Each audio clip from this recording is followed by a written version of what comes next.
भगवान का विवाह श्री रुक्मिणी जी के साथ में हुआ। रुक्मिणी साक्षात लक्ष्मी है, तो प्रथम विवाह ठाकुर जी का रुक्मिणी जी के साथ में हुआ। रुक्मिणी जी से विवाह के पश्चात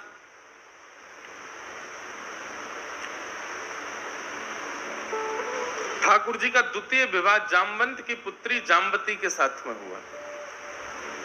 एक सिमंतक नाम की मणि द्वारिका में थी, जिसके लिए भगवान ने सत्राजित यादव को, जिसकी वो मणि थी, उसको कहा था कि भाई ये मणि तुम द्वारिका के कार्यालय में दे दो, लेकिन उसने देने से मना कर दिया।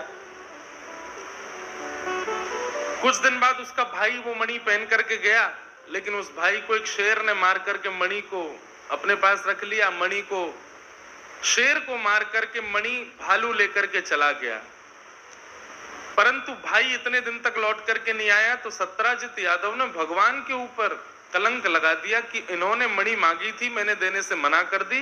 3 दिन बाद मेरा भाई लापता हो गया, इन्होंने ही उसको अपने यहां रखा है। बंधुओं देखो, दुख के 3 कारण होते हैं, काल, कर्म और स्वभाव। दुख 3 कारणों से हमारे पास आता है। सबसे पहला होता है काल, समय। संसार में ऐसा कोई व्यक्ति नहीं है जिसके जीवन में दुख नहीं आएगा। अगर उसके कर्मों का दुख नहीं आएगा तो उसके काल का दुख आएगा। ये कष्ट आता ही हमारे निर्माण के लिए है। हम आप सब लोग आज कथा में बैठे हैं, कर्म कर रहे हैं, जो कुछ भी कर रहे हैं वो इसलिए कर रहे हैं क्योंकि हमारे जीवन में दुख आता है। अगर हम सब सुखी हो जाते तो हम कथा भी नहीं सुनते, हम कभी मंदिर भी नहीं जाते, हम कभी कोई नवीन कर्म नहीं करते, कभी मेहनत नहीं करते, कभी परिश्रम नहीं करते। इन सब में बांधने का कारण ही कष्ट है। आपके जीवन से यदि सारे कष्ट खत्म कर दिए जाएं तो राक्षस बन जाओगे आप। केवल कष्ट है जिसके कारण आप मानव बने हुए हो, जिसके कारण आप सही पथ पर चल रहे हो, जिसके कारण आप भय के कारण ही सही मंदिर जा रहे हो, नाम जप कर रहे हो, ठाकुर जी को भज रहे हो। वो बात अलग है कि भजते भजते कथा सुनते सुनते फिर वो भय प्रेम में परिवर्तित हो जाए।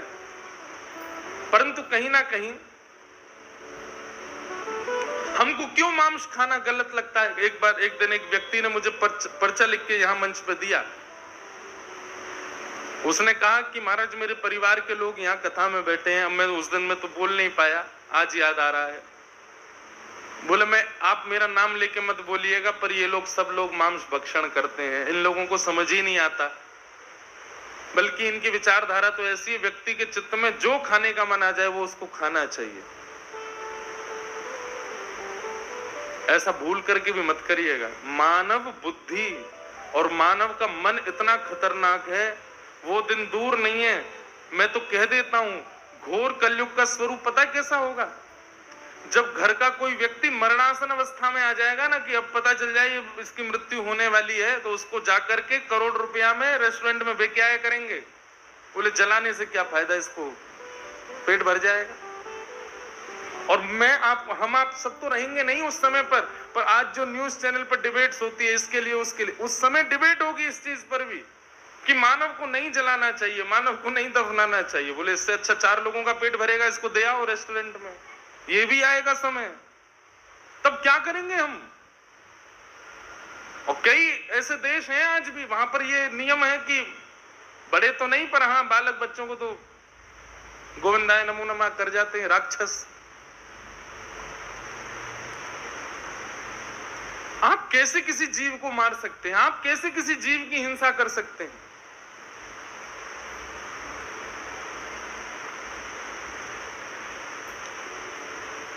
मांस भक्षण ये कदापि अनुचित है। और क्षमा कीजिएगा मैं अगर गलत बोलूं तो मैं पहले ही क्षमा मांग लेता हूं, पर हमारे उड़ीसा के कई क्षेत्रों में और बंगाल में मछली को तो जल तोरई बोल देते। बोले जल तोरई है महाराज, यार तो खा ही सके, जल की तोरई है। एक बार एक व्यक्ति मुझे मिला, वो मुझसे क्या बोलता है, बोले महाराज जी हम मच्छी खाते हैं। मैंने क्यों खाते हो?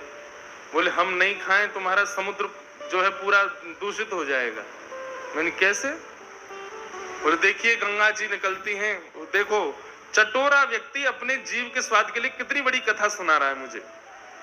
कहता है कि वो गंगोत्री से गंगा जी निकलती हैं, उत्तराखंड की सारी गंदगी उसमें आती है, मछलियां खा जाती हैं। फिर वही उत्तर प्रदेश में जाती हैं तो मछलियां उत्तर प्रदेश की भी गंदगी खा लाती हैं। मैंने कहा अच्छा। फिर वही बिहार आदि होती हुई जब बंगाल में आती हैं, समुद्र में मिल जाती हैं, तो मछली कितने प्रांतों की गंदगी खाती आई, हमने मछली खा लिया, तो कितनी सारी गंदगी हमने खत्म। मैंने कि जय हो देवता। मैंने कि जीव थोड़ी है तुम्हारी, झाड़ू है, पोंछा है, ये साफ कर रहे हो तुम, सफाई में लगे हो। जीव थोड़ा ही है, वॉशिंग मशीन है तुम्हारी पूरे विश्व का कर। मैंने जाओ और लंबी नदी ढूंढ के आओ, उसके भी खा जाओ सबरी मछलियों को। तुम नहीं खाओगे तो अरे पूरी दुनिया जल जाएगी महाराज, सब पॉल्यूटेड हो जाएगा। कैसी बात करते हैं लोग अपने स्वाद के लिए। मैं एक जगह कह रहा था कि व्यक्ति को भोजन करने में स्वाद, भोजन कितनी देर में हो जाता है हमारा, 8 से 10 मिनट, इससे ऊपर भोजन का समय नहीं जाता है। और उसमें हमको स्वाद कितनी देर आता है, केवल शुरुआत के 3 से 4 मिनट, उसके बाद स्वाद नहीं आता, उसके बाद हम पेट भरते हैं। लेकिन 4 मिनट के लिए आपने किसी की मां को मार दिया, किसी के बच्चे को मार दिया, किसी के भाई को मार दिया, 4 मिनट के स्वाद के लिए। ये राक्षसत्व नहीं है? पर क्यों रावण को जला रहे हैं हम लोग? रावण कम से कम मांस भक्षण तो नहीं करता था। सत्य बता रहे हैं। मुझसे एक बार किसी ने कहा कि सतयुग त्रेता द्वापर में राक्षसों के नाम है, कलयुग में राक्षस का नाम नहीं। मैंने कहा है ना, क्या ये सब जितने करोड़ों दिख रहे सब राक्षस हैं यहाँ पे मानव ही राक्षस है। और युगों में मानव राक्षस नहीं होते, मानव शुद्ध होते हैं, राक्षस 1-2 होते हैं, पर कलयुग में सब राक्षस हैं। कोई भक्ष खा के राक्षस बन गया है, कोई बुद्धि का राक्षस है, कोई मन से दूषित सोच करके राक्षस बन गया, कोई कर्मों में गलत करके राक्षस बन गया, सब राक्षस हैं। इसलिए भैया ये अवसर मिला है आपको। और एक बात बताएं, शास्त्रों में ऐसी आज्ञा लिखी है कि जो व्यक्ति मांस भक्षण करता है उसके हाथ का जल ठाकुर जी तो बहुत दूर की बात मान लीजिए, उसके पितृ भी कभी स्वीकार नहीं करते। बल्कि जब व्यक्ति मांस भक्षण करता है उसके पितृ यदि स्वर्ग में भी होते हैं ना, तो वहां से धक्का दे दिया जाता, बोले जाओ तुम नरक के अधिकारी, देखो तुम्हारे वंश के क्या कर रहे हैं बालक। वो कहता महाराज मेरा क्या गलती? बोले तुम्हारी ये गलती कि तुम समझा के क्यों नहीं आए इन लोगों को, मांस भक्षण कर रहे हैं। और नरक में जब उनको भेज दिया जाता है तो जिन जिन जीवों को उसके बालकों ने खाया है वही जीव वहां पर विशाल रूप धारण करके उसके पितरों को खाते हैं। देख तेरा बालक ऐसे हमारे पैर खा रहा था, ऐसे हमारा हृदय खा रहा था, ऐसे हमारा मस्तिष्क खा रहा था, हम तुझे खाएंगे।